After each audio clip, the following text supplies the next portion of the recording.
75 साल के सलमान रश्दी पर जानलेवा हमला इसलिए हुआ कि 34 साल पहले उन्होंने किताब लिखी थी, द सैटेनिक वर्सेस। नमस्कार, सहज से सियासत में आपका स्वागत है। मैं हूं वेद मिश्रा। आज हम बात कर रहे हैं भारतीय मूल के ब्रिटिश नागरिकता प्राप्त लेखक सलमान रश्दी की। सलमान रश्दी ने अभी तक 12 किताबें लिखी हैं, लेकिन अपनी दूसरी ही किताब से वे चर्चा में आ गए थे। उनकी दूसरी किताब थी मिडनाइट चिल्ड्रन, जिसमें भारत और पाकिस्तान के विभाजन के समय पैदा हुए बच्चों को लेकर की गई एक कहानी थी। लेकिन जिस किताब को लेकर सलमान रश्दी पर हमला हुआ है वो उनकी चौथी किताब थी, द सैटेनिक वर्सेस। अगर इसका हिंदी में अनुवाद किया जाए तो शैतानी आयतें कहा जा सकता है। सैटेनिक वर्सेस के प्रकाशित होते ही पूरी दुनिया में, इस्लामी दुनिया में तहलका मच गया और कहा गया कि यह ईश निंदा को इसमें प्रमोट किया गया है। पूरे दुनिया में जगह जगह प्रदर्शन हुए और इस किताब को बैन लगाने की मांग की गई। भारत में उस समय राजीव गांधी की सरकार थी, जिसने तुरंत ही सैटेनिक वर्सेस पर प्रतिबंध लगा दिया और उसे भारत में आयात करने या बेचने पर पूर्ण प्रतिबंध अभी तक लगा हुआ है। ईरान के शासक अयातुल्ला खुमैनी, जो उस समय सत्ता में थे, ने सलमान रश्दी पे $3 मिलियन का इनाम घोषित किया और फतवा जारी किया कि उन्हें तुरंत मार देना बहुत ज़रूरी है।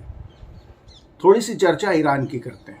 1978 के पहले तक ईरान में रजा शाह पहलवी नामक एक सत्ता का केंद्र हुआ करते थे, जो वंशवादी परंपरा से आते थे। उस समय शासक थे Shah Reza Pahlavi. Reza Pahlavi के समय ईरान की इकोनॉमिक कंडीशन बहुत ख़राब हो गई। वे पूर्णतः अमेरिका की कठपुतली थे। इसका फ़ायदा वहाँ के धार्मिक नेता अयातुल्ला खुमैनी ने उठाया, जो पेरिस में निर्वासित जीवन जी रहे थे। देश में जब शाह रजा पहलवी के खिलाफ आंदोलन तेज हुए तो अयातुल्ला खुमैनी वापस तेहरान आ गए और आंदोलनों का नेतृत्व करने लगे। 1978 से शुरू हुई इस क्रांति को 1979 फरवरी में समाप्त कर दिया गया और अयातुल्ला खुमैनी उसके सत्ता प्रमुख बन गए और देश को इस्लामी राज्य घोषित कर दिया गया। वहाँ की आवाम उस समय यह नहीं समझ पाई कि वो एक कुएं से निकलकर दूसरी खाई में गिरने जा रहे हैं। अयातुल्ला खुमैनी के ईरान को इस्लामी गणराज्य घोषित करते ही वहाँ पर सब कुछ बदल गया। शाह रजा पहलवी के समय जो ईरान यूरोपीय देशों को मात करता था, उसने इस्लामिक कट्टरता का पहरावा ओढ़ लिया। वही अयातुल्ला खुमैनी ने सलमान रश्दी पर फतवा जारी किया और $3 मिलियन का इनाम घोषित किया। सैटेनिक वर्सेस को जापानी अनुवाद करने वाले एक लेखक की भी हत्या कर दी गई। उसका इटालियन अनुवाद करने का प्रयास करने वाले एक शख्स पर हमला किया गया। उसके प्रकाशकों पर कई बार गोलियां चलाई गई। यानी कि पूरी दुनिया में सैटेनिक वर्सेस को लेकर लगातार तनाव रहा है। सलमान रश्दी 10 साल तक अज्ञातवास पर रहे। वे शायद ब्रिटेन में कहीं रह रहे थे। समय समय पर वे प्रकट होते किसी सेमिनार में या किसी सम्मेलन में और फिर अज्ञातवास पे चले जाते। लेकिन 10 साल बाद ईरान ने घोषणा की कि हम अब सलमान रश्दी को मारना नहीं चाहते और उनकी हत्या से हमें कोई लेना देना नहीं है। उस समय सलमान रश्दी ने थोड़ी राहत की सांस ली कि शायद अब उन पर जान का जो खतरा है वो टल गया हो, लेकिन असल में ऐसा हुआ नहीं था। 2 दिन पहले जब वे न्यूयॉर्क के एक सम्मेलन में भाषण देने जा रहे थे तो एक शख्स ने, 24 साल के एक युवक ने उन पर हमला किया और 20 से ज़्यादा चाकुओं के वार उन पर किए। उनकी गर्दन की नसें कट गई, हाथ की नसें कट गई, उनकी एक आँख पूरी तरह से डैमेज हो गई, उनके लीवर में भारी चोट आई है और वे फिलहाल वेंटिलेटर पर हैं और उनके बचने की उम्मीद शायद बहुत कम है। 24 साल के जिस शख्स ने उन पर हमला किया वह सलमान रश्दी की किताब लिखने के 10 साल बाद पैदा हुआ था। जाहिर है उस समय से किताब पर बैन है और उसने न तो ये किताब पढ़ी न वो जानता था कि उसके अंदर क्या लिखा हुआ है। लेकिन वो इतना जरूर जानता था कि इसमें ईश निंदा की गई है और उसकी एक ही सजा है, सर तन से जुदा। ये मैसेज उसके दिमाग में क्लियर कट साफ था।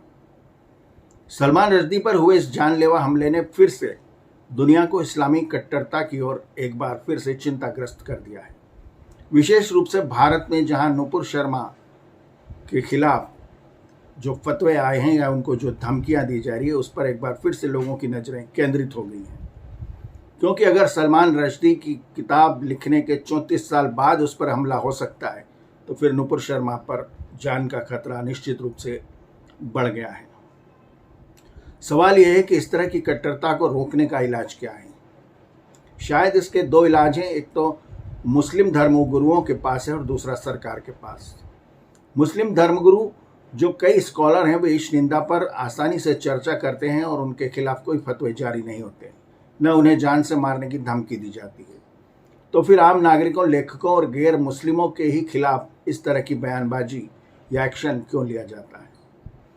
ये इस्लामी स्कॉलर्स का दायित्व है कि इस निंदा कानून को दुनिया से समाप्त करवाएं और इसका इतना नॉर्मलाइज करें कि इस पर हत्या जैसे प्रयास करने का कोई सोचे नहीं, या उनके दिमागों में इस तरह की कट्टरता न बढ़ पाए कि वे किसी शख्स की कत्ल करने का या उसकी हत्या करने का सोचने लगें। दूसरा उपाय इसके पास है सरकार के पास, जैसे कि फ्रांस की सरकार। फ्रांस की सरकार ने चार्ली हेब्दो के कार्टून वाले प्रकरण के बाद जो एक्शन लिया, उसके बाद फ्रांस में फ़िलहाल कोई इस तरह का इस निंदा वाला न तो कोई हमला हुआ है काफ़ी दिनों से, न कोई विरोध प्रदर्शन हुआ है। जाहिर है फ्रांस की सरकार ने इसको कड़ा रुख अपनाते हुए नॉर्मलाइज कर दिया और स्पष्ट रूप से कहा कि हमारे यहाँ फ्रीडम ऑफ स्पीच है और आप जो चाहे वो कह सकते हैं या लिख सकते हैं। लेकिन फिलहाल भारत सरकार के पास इस तरह का फैसला लेने की ताकत है नहीं, और अगर वो ताकत किसी दिन आई तब तक हमें इंतज़ार करना होगा। लेकिन तब तक सरतान से जुदा करने के नारे और उन पर होते हुए एक्शन देखने के अलावा हमारे पास कोई चारा नहीं। सहज सियासत में आज इतना ही। वीडियो देखने का बहुत शुक्रिया। चैनल को सब्सक्राइब करें, बेल आइकन का बटन दबाएं और वीडियो पसंद आने पर अपने दोस्तों के साथ शेयर करें। अगले किसी मुद्दे पर फिर मिलते हैं, तब तक के लिए धन्यवाद, नमस्ते, थैंक यू।